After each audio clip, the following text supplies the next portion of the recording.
eyi assalamu aleykum wa rahmatullahi wa barakatuhu ko salminde e juurade e yafnade ngal ɗo alluwal janngano ɗum woni ba bi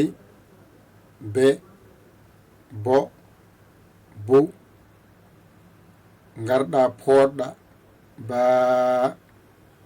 bi be bo bo hande noon ngaren mbaɗen dani yenne abbo dow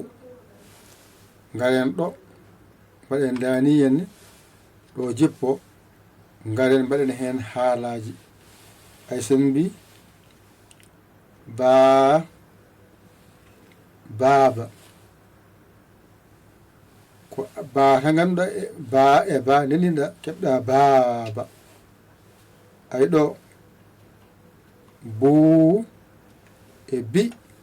ndendinɗa mbiɗa buubi ay ɗo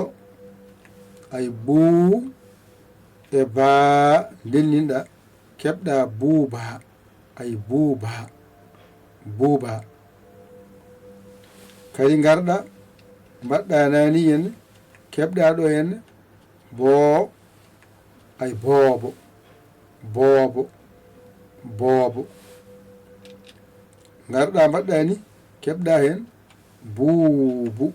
ay garɗa keɓɗa hen baabu ay baabu e gueɗe mbaɗe no haytoyi ene heɓa hen gueɗe kewɗe ɗum ko tan paama ekko ma tan ganda ko janggata ko andu famɗani ko heewi ne yalta hen a heeɓi hen baaba a heeɓi hen buubi a heeɓi hen buuba a heeɓi hen boobo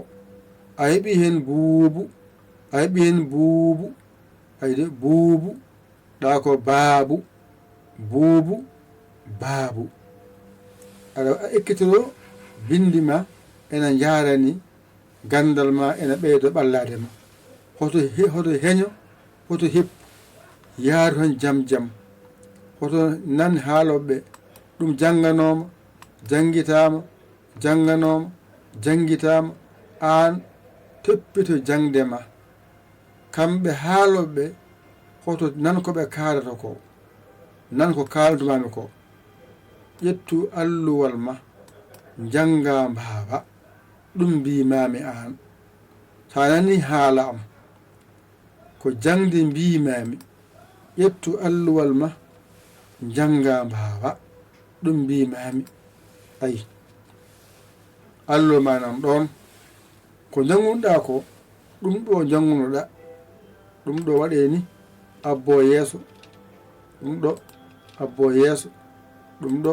abbo yeeso ɗum ɗo abbo yeeso o ara abbo hen ay ha ɗo o ara abbo hen ha ɗo o ara abbo hen ha ɗo ɓurti seeɗa oɗo ara abbo hen ha ɗo gasi ɗo joni ko ɗo keɓnoɗa ɗo woni ba e baa ay ba e baa ɗo hokkuma wawde windude baaba mo les o emo dow o ndendinɗa keɓɗa baaba a faami ay ko oɗo buu ƴettuɗa buu e oɗo bi ndendinɗa keɓɗa buubi buubi ay ko oɗo buu e oɗo baa ndendinɗa buu e baa rokkuma buuba ay boobo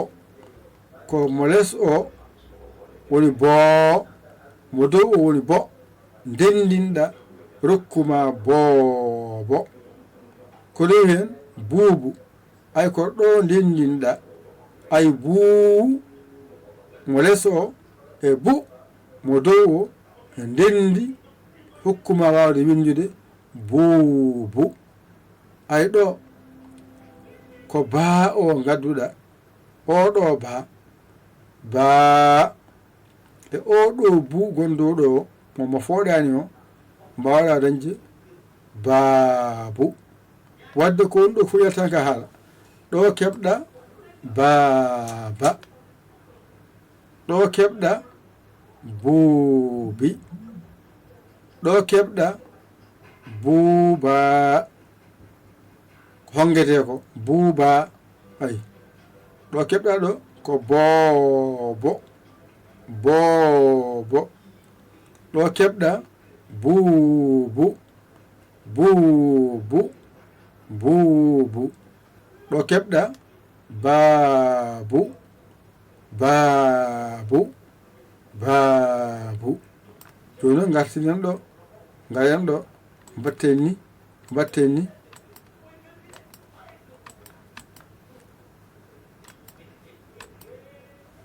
allo mi artiɗi on no gara mbaɗa ni inde nde ay yaya mbaɗa oɗo li jiya WhatsApp o an jiɗɗo nadde hen o bisimilla ma gara janggen saɗa ara noon an garowo ko ɗum ɗo mbiyeɗa e addor temedde ma 4 bindoɗa naata galle jangde taw wona on jarama jokke golle ko jokken golle min mbi ɗum ɗo jokkirte golle ɗe courant wifi connexion en jeeya ɗum nane haala jaɓe haala onon wonɓe YouTube balle o wonɓe Facebook oɗo janga balle ballen jingen mbawen folde golle ɗe ko jangde nde walla ten keɓen ko jiɗɗen ko ɗum ne wadde o enen fof ndendata jingen ɗum on paami ɗon woto hay goto funtu hoore mum enen fof ndendi golle ɗe wona min goto jeeyi enen fof ndendi ɗe ɗum noon wadde mbaɗen no mbatten ha mbawen folde majjere yahore nde on jiinan ɗon ha tan weela timtade weela windude sa huccite hen mbawa ɗum wanjitade heewani ko woni dow ko tan addi baaba addi buubi addi buuba addi boobo addi buubu addi baabu kono sa anda ba a anda baa a anda bi a anda bi a anda be a anda bee a anda bo a anda boo a anda bu a anda buu ɗum ɗo janggotako hoto yahu